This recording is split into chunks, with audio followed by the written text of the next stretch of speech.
Anas. Jazakallah. Wayyaka, subhanallah, brothers and sisters, this was just one example Brother Damon has given us, that the Urdu word is majazi nabi or istiara ke rang mein, but they are translating as subordinate prophet, i.e. ummati nabi. Even though those of you who are aware of Mirza Ghulam Qadiani's writings, ummati nabi, whenever he wants to use the word ummati nabi, he did use this word as well, but not always. Okay, now like some people, this question comes repeatedly, that look, prove to us that la nabiyya ba'di mean that there is absolutely no prophet after Rasulullah sallallahu alaihi wasallam. I want all of you to inshallah take note of this one hadith. Look, there are plenty of argument, but at least note this one hadith. This is Sahih al-Bukhari, and the hadith number is 3455. The Prophet, now please inshallah, once we are reciting or listening the hadith of Rasulullah sallallahu alaihi wasallam, we have to be very attentive, because this is something very, um, blessed, and it's mandatory to inshallah to be paying attention. So the Prophet Muhammad sallallahu, so the narrator is Abu Hurairah radhiyallahu anhu. He said the Prophet sallallahu alaihi wasallam said, the Israelites used to be ruled and guided by the prophets. Whenever a prophet died, another would take over his place. And the next bit, I want you to please listen carefully.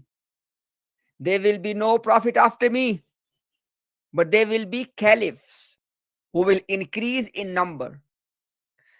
Now, after that, the hadith goes on, but this is the first part. If this first part of Sahih al-Bukhari, Kitab Ahadithul Anbiya, hadith number 3455.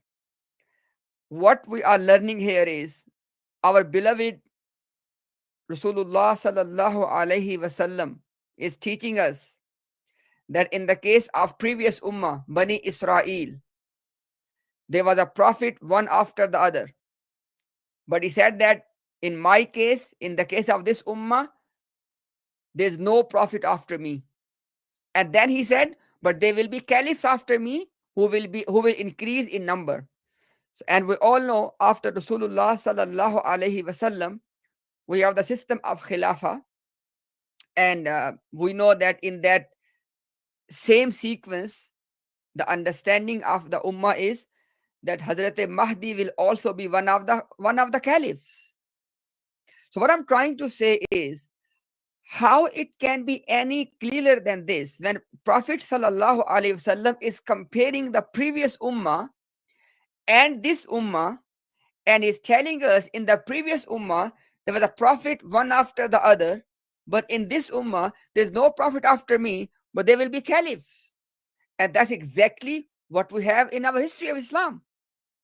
So after this, if somebody is saying, but show us that, where did he say that Zilli prophet cannot come, ummati, subhanallah, subhanallah.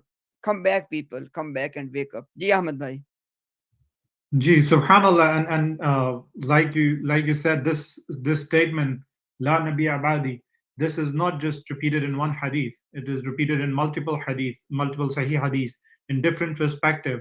So it's not an issue where we have just one report or there's just one explanation of it. There are multiple explanation of it, and the strongest one is the one that you basically explained a couple of times now. Subhanallah, it's a very strong dalil. The principle of Arabic, that if harf nahi, if Allah comes and the word preceding it does not have a tanween and has a fatha, this is la nafi jins. That means that there's an absolute negation of what comes after the la, and there can be no exceptions to that. So basically, there can be no exceptions to this rule that there is not going to be a prophet after Prophet sallallahu alaihi wasallam. Inshallah.